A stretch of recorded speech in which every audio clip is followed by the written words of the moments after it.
American صدر کا پاکستان انقلاب سے براہ راست رابطوں کا دعویٰ۔ امریکی نشریاتی ادارے سے گفتگو میں کہا کہ ایران کے ساتھ بیک چینل رابطہ بدستور قائم ہے، جس میں ایرانی پاسداران انقلاب بھی شامل ہیں۔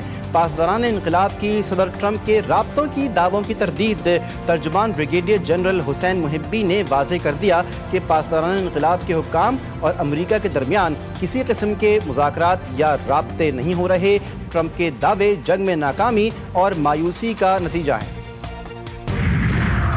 امریکہ اور ایران کے درمیان 60 روزہ جنگ بندی میں توسیع پر اتفاق ہو گیا۔ عرب میڈیا کا دعویٰ، اسلام آباد مفاہمتی یادداشت میں مقرر کردہ مدت آج ختم ہو رہی ہے۔ جنگ بندی کے دوران بھی امریکہ اور ایران کے درمیان جھڑپیں جاری رہیں۔ چند روز قبل ترک میڈیا نے بھی دعویٰ کیا تھا امریکہ اور ایران نے 60 روزہ جنگ بندی میں توسیع پر اتفاق کر لیا ہے۔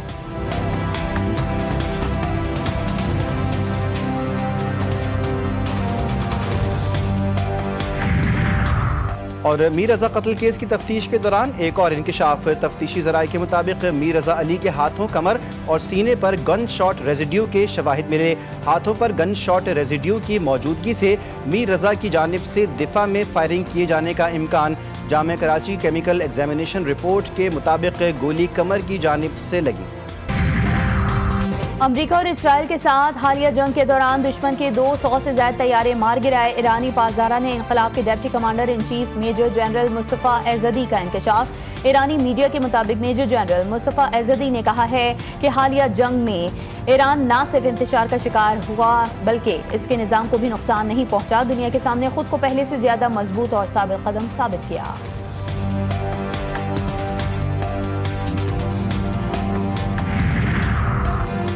پاکستان سمیت 8 مسلم ملکوں کی ٹرمپ کا غزہ جامع منصوبہ مسترد کرنے کے اسرائیلی اعلان کی مذمت۔ اسرائیلی موقف کو امن کی راہ میں رکاوٹ قرار دیا۔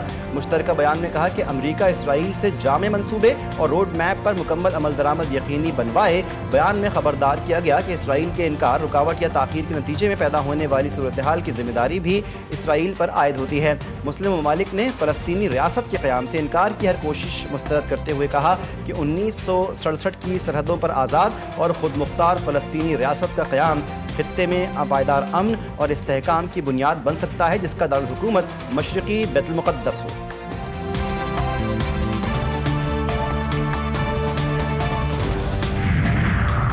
کیش لیس اکنامی پر وزیراعظم نے اعلیٰ سطح کی کمیٹی قائم کر دی۔ وفاقی وزیر اطلاعات عطاءاللہ طارڑ نے اسلام آباد میں ایک تقریب سے خطاب کرتے ہوئے کہا کہ شہباز شریف نے بطور وزیر اعلیٰ پنجاب ٹیکنالوجی کے فروغ کے لیے اہم اقدامات کیے۔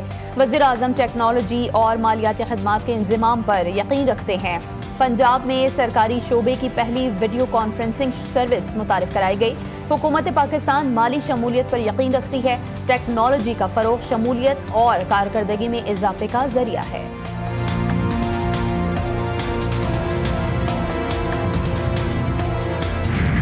سیکیورٹی فورسز کی بلوچستان میں فتنہ ہندوستان کے دہشت گردوں کے خلاف کارروائیاں۔ کلی زائق میں انٹیلیجنس بیسڈ آپریشن کے دوران فائرنگ کے تبادلے میں 2 دہشت گرد ہلاک، 3 زخمی۔ سیکیورٹی ذرائع کے مطابق بسیمہ کیمپ سے 12 کلومیٹر شمال میں دہشت گردوں کی موجودگی کی اطلاع پر کارروائی کی گئی۔ ہلاک دہشت گرد کی شناخت مشتاق احمد عرف کوہیار کے نام سے ہوئی۔ ایمونیشن، میگزین، دستی بم اور IED بنانے کا سامان برآمد۔ راولپنڈی اور اسلام آباد میں ایک بار پھر بادل جم کر برس پڑے۔ نشیبی علاقے زیر آب، نالہ لئی میں کٹاریاں کے مقام پر پانی کی سطح 17 فیٹ تک بلند۔ ضلع انتظامیہ کی نالہ لئی کے آس پاس آبادی کو محتاط رہنے کی ہدایت۔ گولڑا میں 144، بوکرا میں 132 اور پیر بدھائی میں 105 ملی میٹر بارش ریکارڈ۔ شدید بارش کے باعث پیر بدھائی کا علاقہ بھی زیر آب آ گیا۔ ریسکیو ٹیموں نے ایک مکان میں پھنسے 4 افراد کو نکال لیا۔ ڈھوک کھبا اور صادق آباد میں بھی پانی رہائشی علاقے میں داخل۔ گجرات، سیالکوٹ اور گردونواح میں گرج چمک کے ساتھ موسلادھار بارش۔ شکر گڑھ کے ندی نالوں میں طغیانی کا خدشہ۔ مانسون کا ایک اور اسپیل برسنے کو تیار۔ آج سے 21 اگست تک ملک کے بالائی اور وسطی علاقوں میں تیز ہواؤں، گرج چمک کے ساتھ بارش کی پیش گوئی۔